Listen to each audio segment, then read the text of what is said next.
So whatever has happened in your life, know that you are in control of your emotional state. You have 100% ability to shift your emotional state right now.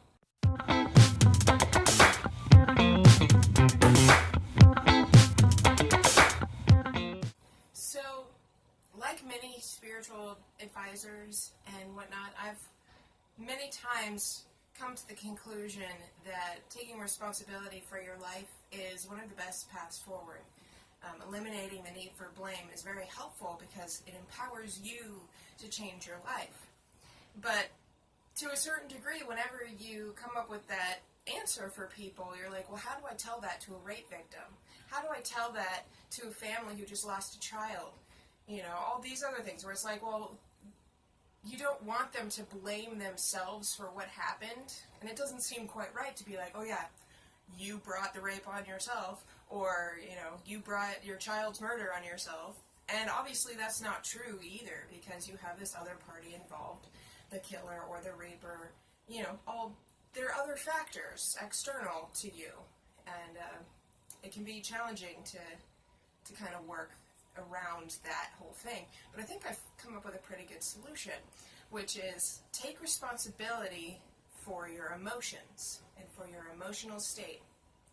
Now, this one is great for many reasons, because you can choose to feel however you want to about any given situation. For example, take that rape victim. That rape victim can choose to feel shame over what's happened, and in many ways that's a logical response. It makes sense when you're violated in that way to kind of blame yourself to a certain degree, and so this whole responsibility thing might not come off as such a good plan.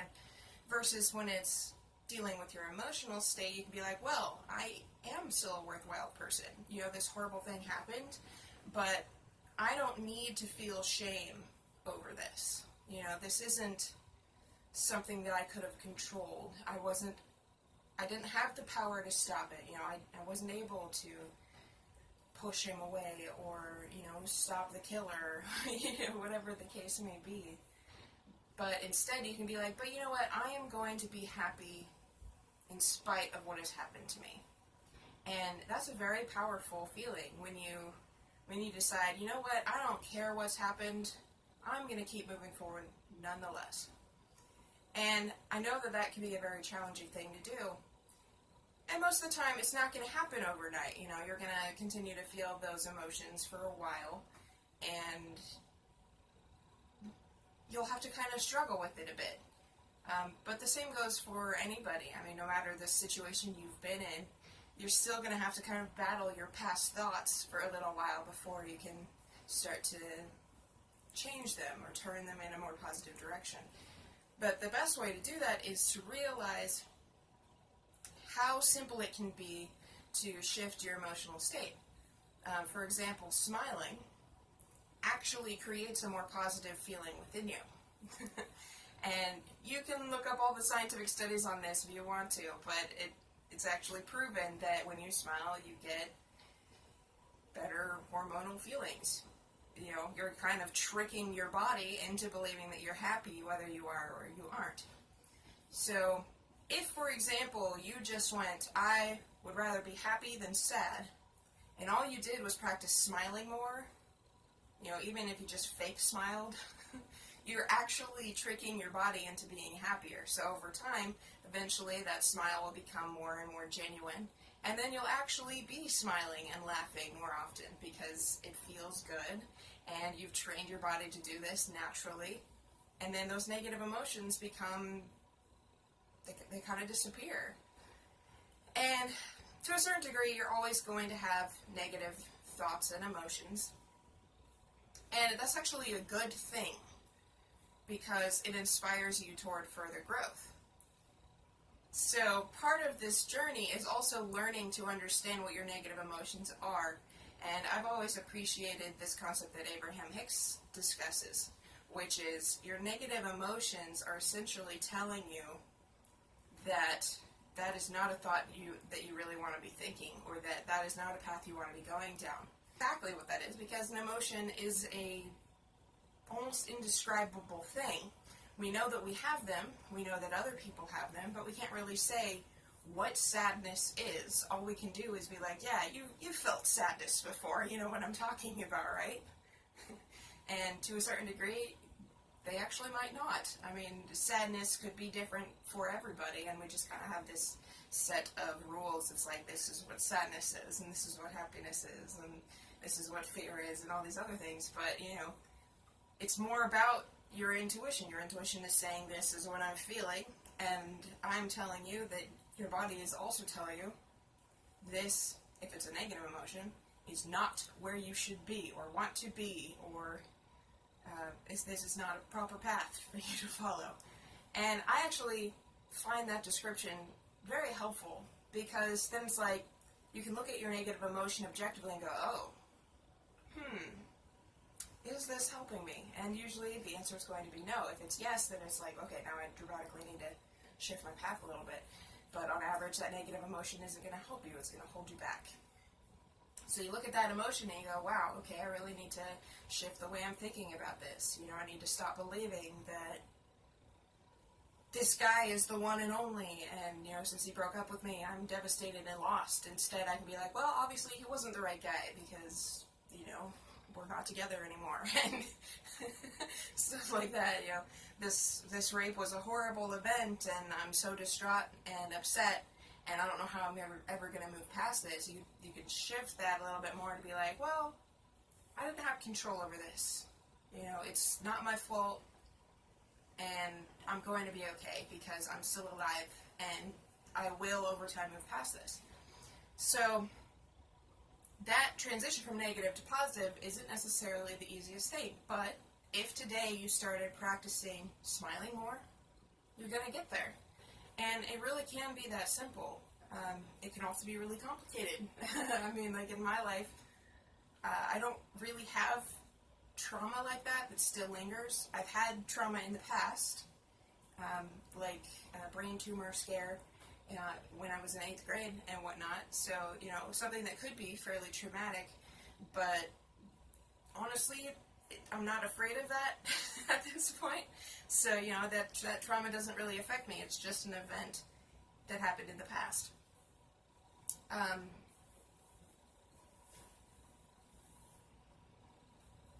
Another thing that you really should know is that you're allowed to feel whatever emotion that you want or need to feel at the time. Don't start to make yourself feel guilty for being sad that, you know, a TV show was canceled. That's a perfectly legitimate feeling. It might not be the same that, you know, somebody that just lost a parent would feel, but you're still allowed to feel it. Comparing pain is actually a bad thing in my perspective. Because you're kind of saying, well, I shouldn't be feeling this, and then you're feeling shame for your emotional state, and that's not going to help you get anywhere. It's actually going to make it worse.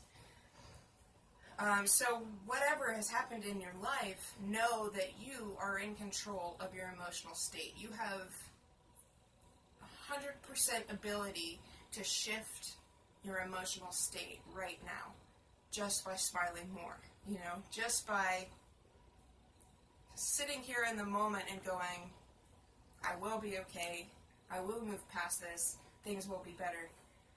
And it's a very nice thing to know, because while at times you might want to kind of suffer to a certain extent, you can realize that that moment will pass, and that while it might be horrible right now, in a little while you'll be so grateful for this occurrence, for this event in your life, because it's led you to where you are. And that state of gratitude is actually kind of what we're aiming for. Happiness is such a prevalent concept in our society. I mean, in the Constitution, you've got life, liberty, and pursuit of happiness, which suggests that happiness is essentially the main thing that we search for. And everybody is almost on the same page there. You know, happiness is the goal. And I'd say that that's very true. It's just that for some of us, we're stuck in a more negative emotional state, and so the better place state from there, it might look different than it would for somebody else. Murders, for example, they're probably getting some kind of rush from the murders they're committing. They're finding some relief. But the only reason that they're finding that is because they're actually in a lower emotional state. So let's say that a murderer feels angry when they're committing a murder, and that feels like a rush to them. But that means that anger is actually a more positive emotion than where they have been, which is kind of a state of fear or revenge or hatred. So, coming out of that really negative state to a slightly less negative state is actually relieving to them. They actually got somewhere. They feel good. And then, of course, they slip back into their pattern of revenge and hate or fear. And, then they have to commit another murder to get back to anger again, and then they slide back down, and so on and so forth. And realistically, that's kind of how we all live. It's just most of us aren't stuck on such a negative level all the time. And in the next video, I'm going to talk a little bit more about the emotional scale, how you go from negative to positive, and the emotions along that line as well. But start taking control of your emotional state right now. Start smiling a little bit more. Give yourself a break. Start believing in your value and your worth, and over time you're going to get there. It's not an instant fix. It can be a very slow or very fast process depending on your ability to accept new beliefs and ideas within yourself. But trust your instincts. Trust your gut. It's going to guide you. It's your guidance system. Wherever you are, it's going to be able to guide you back to a more positive state.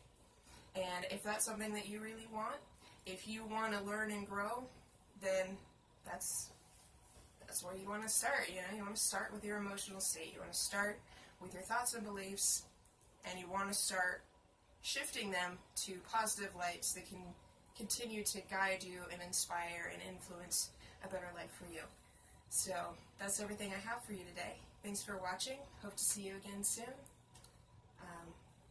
If you like these videos and you are really inspired to keep growing and you want to learn more from me, definitely go over to my Patreon page and donate $5 a month to this process. I'd be so excited to have you as one of my supporters, and I would love to see you there as well. Bye.